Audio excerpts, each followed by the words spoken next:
Hello. Good afternoon. My name is Todd Hinson. I'm here this afternoon to talk to you about ethics and professionalism. This is going to be geared toward ethics and professionalism toward law enforcement, and we're going to gear it toward community policing as well. But before we go any further, to give you a little bit of background about myself, I've been in law enforcement about 12 years. So, ethics and professionalism I've dealt with a lot. I currently work for the Georgia State Patrol, and as a Georgia State Patrol, I work in internal affairs. So I deal with ethics and professionalism as my job on a regular basis. But in this slideshow, we're going to define ethics, we're going to talk about ethics, we're going to talk about ethics a bunch. We're going to talk about some ethical decisions. We're going to talk about a balance check for ethics, and we're going to talk about what a law enforcement officer needs to think through his mind as he's trying to make these ethical decisions on a daily basis. We're going to define professionalism.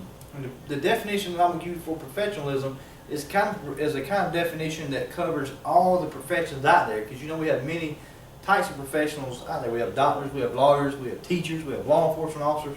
So it's kind of a general definition, and I really like it. We're going to talk about where ethics comes from. We're going to talk about who teaches us ethics. We're going to talk about the law enforcement officer can't make a decision to be ethical if he's 10 or 15 years in his law enforcement career. We're going to talk about are double standards fair. We're going to talk about ethics accountability, and then we're going to finish up by talking about ethics check or a balance check. There's 3 questions that we're going to go over. But police ethics. In general, police ethics deals with right and wrong, good or bad, and it talks about how police have an obligation and a requirement to adhere to the principles of a group. And that's basically what this says. It just says police ethics involves moral behavior and obligation of what is right, wrong, good, or bad. It includes the need or requirement to act in accordance with the principles of right or wrong governing the group. And that group we're talking about is law enforcement officers. And that's a good definition of that. Now, professionalism. This is the definition that I really love this definition, but it's striving toward excellence in your job, whatever that may be. It is demonstrating the character and integrity while constantly educating yourself. All right. Now the reason that what is professionalism covers all professions out there, because every job out there, if you're a professional, you're either an organization that has a standard of conduct that's governed by rules, and you have to meet some type of basic education to be part of that profession. As a law enforcement officer, we have to get 20 hours a year of continuing education a year. So the job we do, we have to demonstrate character and integrity on a daily basis, and then we have to constantly educate ourselves. But 20 hours, think about all the hours a law enforcement officer works in a year. 20 hours is basically bare minimum. I mean, it's scrubbing by. It's only a couple of days out of 365 days a year. So I personally believe law enforcement officers should get more. Now, where do ethics comes from? The 2 biggest ones up here, I think, where ethics comes from is parents and religion. Okay, parents is who gives people a sense of good and bad. So ethics is taught when you're young. All right, it's something that's just not taught when you become an adult. And then religion is what establishes morals. All right, morals goes along with good and bad. So you're taught at a young age of what's right and wrong. Now, as you're growing up, teachers they give you a sense of what's right and wrong. So religion, parents, teachers, and family members are the 4 main ones that I think that where ethics comes from. Now, you establish your values from education and training. That's where your values come from. Your standards also comes from your personal standards, okay? And organizational things like that come from your job. And that's basically where ethics comes from. Now, law enforcement ethics. As a law enforcement officer, you're entrusted to enforce laws upon society, okay? This is done through public trust. The public trusts law enforcement officers to enforce these laws, okay? And this is important because that trust goes into the cooperation and support is the main goal. That's the main goal of community policing. Public support and cooperation is the main goal. And that is gained through public trust and confidence that law enforcement officers are in that position that they're going to do the job and do the job right and do it morally right and do it ethically right. And they're going to follow the three questions of what balances ethic or ethical decisions. And we're going to talk about that toward the end of the PowerPoint. The public trust can be gained through citizens who are confident law enforcement officers will not overstep the safeguards to liberty rights. These liberty rights we're talking about is our freedom, okay? When law enforcement officers violate this, they lose the public's trust. By losing the public's trust, the public loses confidence in law enforcement, and by losing those two things, the public support and cooperation is gone. If a law enforcement department loses that, then the whole community policing concept is out of the picture, because you got to have interaction between law enforcement and community in order for like programs like neighborhood watch, citizens patrol, street lighting projects, things like that to work. And ethical men and women are made, they're not born. That goes back to the prior slide I showed you talking about where ethics comes from. You're made at a young age to be ethical. You're not born with it. You're not born with the sense of what's right and wrong. You have to be taught that. And that's going into more of a psychological thing. We're not going to go there, but that's where that comes from. Now, when a law enforcement officer violates rules and laws, they dishonor the enforcement position held. All right, when violating rules or laws is the biggest one. When they violate laws is really the main one. The rules goes back to the policy violations or policies of the department. But the laws is what it not only governs citizens, but law enforcement are held to those laws too, and they're held to a higher standard. And we're going to talk about here in a minute about if double standards is fair for law enforcement officers. But if a law enforcement officer violates this, they dishonor the law enforcement position held. And law enforcement, that talk is dishonoring the badge. When they dishonor the badge, what happens? Okay? They lose the public's trust. And by losing the public's trust, it talks about you lose everything else. You lose confidence. They lose the support. And you're also going to lose the cooperation of the community. And it also destroys the criminal justice system as a whole. Because people look at law enforcement officers different than they look at a regular citizen. People trust you, and they trust that you're put in that position because you are an ethical man or woman. Now, law enforcement officers must determine early in their career to practice honesty and integrity. All right. Actually, they have to practice this early in life, because if a law enforcement officer or someone else getting law enforcement applies for a job, all right, and let's say they have some things in their background that, let's say they go out and sell dope, they can't get in law enforcement office. They can't get in law enforcement because they hadn't practiced honesty and integrity. Okay, that's basically what that means in a nutshell. Now, police ethics. Corruption exists only where it is tolerated by the officers themselves. Officers have an obligation not only to citizens, but also to the department of the agencies they work for, not to tolerate corruption. Okay, internal affairs is kind of what internal affairs is there to do. However, law enforcement officers themselves have an obligation to the public and have an obligation to the community not to tolerate corruption, which is what this says. Only the peer group can permit unethical behavior. That peer group is their fellow co-workers, okay? And only the police peer group can eliminate it, all right? The citizens can eliminate it, because once the citizens hear about corruption, once they hear about ethical violations, or they hear about ethical decisions, there's not moral or bad ethical decisions, by then it's too late. So the citizens can't eliminate it. It's the responsibility and the obligation of the law enforcement officer themselves. And each law enforcement officer has the individual responsibility for maintaining the integrity of his or her agency, which is what I just explained. If a law enforcement officer sees some type of unethical conduct going on, it's their responsibility to notify their upper management or deal with it themselves, okay?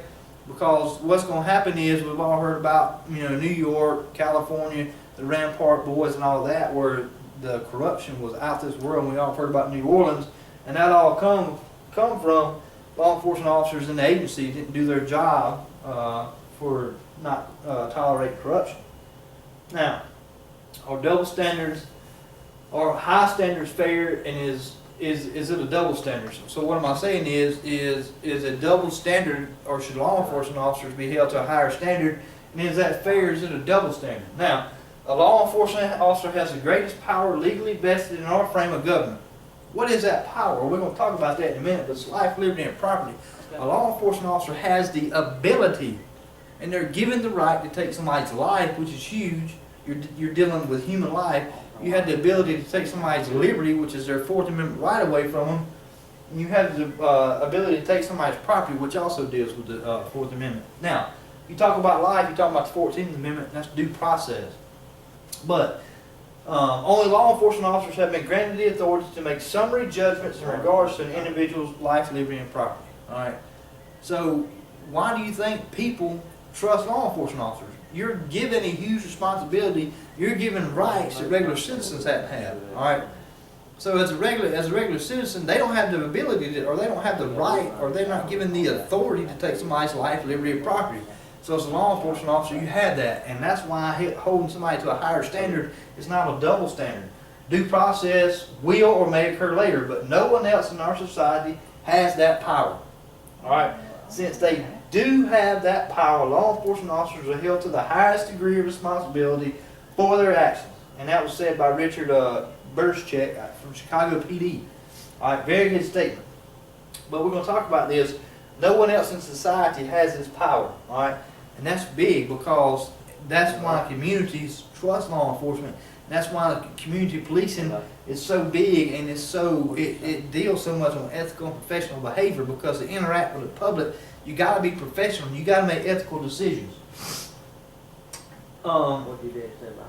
Those who serve the public must hold to a higher standard. I'll say it again. They must hold to a higher standard. So, in saying that, a higher standard for law enforcement officers is not a double standard. And they must hold to a higher standard of honesty, huge, and care for the public good than a general citizen does. All right, a higher standard is not a double standard. All right, that's in bold for a reason. A law enforcement officer is held to a higher standard than a citizen is. All right. Persons accepting positions of public trust take on new obligations and are free not to accept them if they do not want to live up to the higher standard. So, basically what that says is, if a law enforcement officer is not ready to accept that power and to accept that they're going to be placed in a higher standard, don't take the job. All right, because all you're going to do is you're going to basically violate those ethical rights, and you're going to violate those ethical values to where you're going to make a bad name for law enforcement. And a higher standard is not unfair. All right, I'll say that again. A higher standard is not unfair for law enforcement. Granting authority to an official without it would be unfair to the public. So if we just said, here's your badge and a gun, go out there and be a neighborhood watch for a gun, go out there and be in the police, but you're going to be held to the same standard as a citizen is. So you can go out there and get arrested, you can go out there and sell drugs, you can go out there and do whatever you want to do, and nothing's going to happen to you. You're going to get arrested, you're going to come back, you're going to get a job, you can still have your job in law enforcement. Talk about ethical decisions. Follow the golden rule. Would you be happy with the decision if the outcomes were directed at you? Put yourself in that person's shoes that you're making that decision to. Okay? Put yourself in that shoes. Obtain a second opinion from a friend who is not vested in the outcome. All right? If the decision is not going to affect them, talk to them. Get their ethical decision about it. All right? Is my decision based on emotion rather than fact? That's huge. Okay? If law enforcement officers go out there and make the decision on emotion, meaning they're angry, they're upset, then 9 times out of 10, their decision is probably going to either be in their career, or is it going to be worth their career. And when we talk about that, we talk about what I call CEM, career-ending moves. So, most time when law enforcement officers act on emotion, usually their career stands in jeopardy. Now, if they act on facts, they need to look at, is my decision fair to all? Okay? And is it the right thing to do? So if you most time you make decisions on emotion, it's not going to be good. Just like in regular life, when you make decisions on emotion in regular life, it's usually not good, because we all know we've been mad at somebody and we said things we don't mean. Same thing goes in law enforcement. After they do that, go through that, they need to determine whether the potential decision is legal. If it's illegal, why do it? And decide on the best solution for the greatest number of people. And consider what would happen if the actions you are about to engage in became a universal standard. One thing to kind of say what universal standard is, we've all heard about you have the right to remain silent. Anything you can or say will be used against you in court of law. We've all heard that. That's Todd's your rights. All right.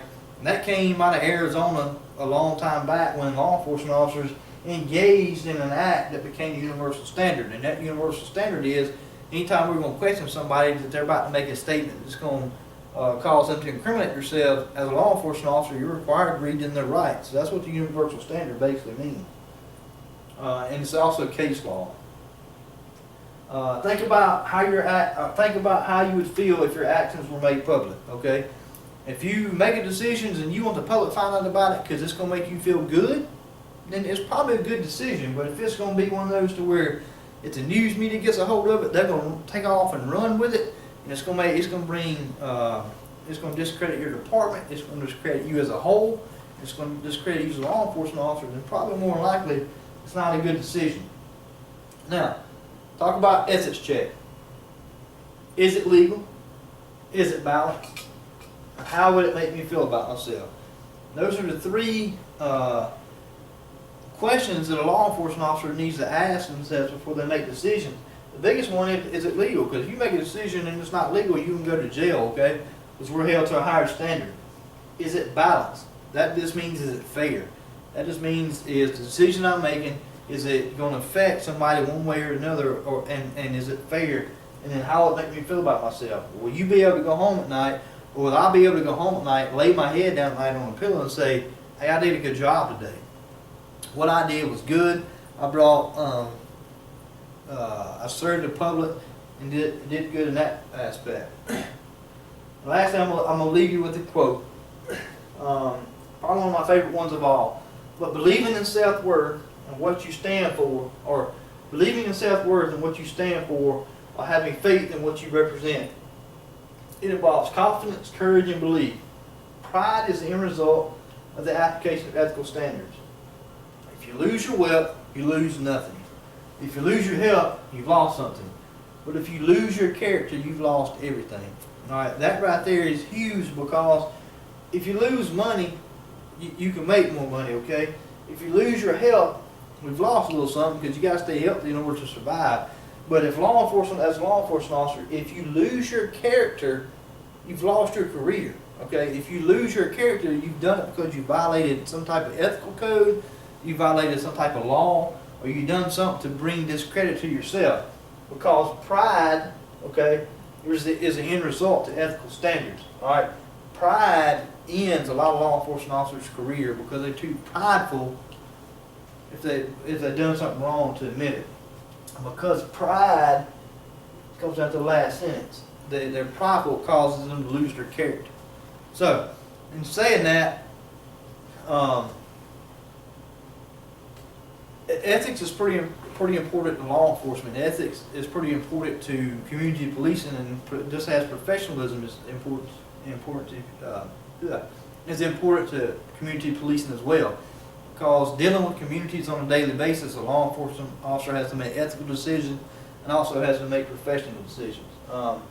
Somewhere I got my information from is from the community policing book, IPTM, which is out of the University of North Florida, and Columbus State University, from decision-making classes that we go through.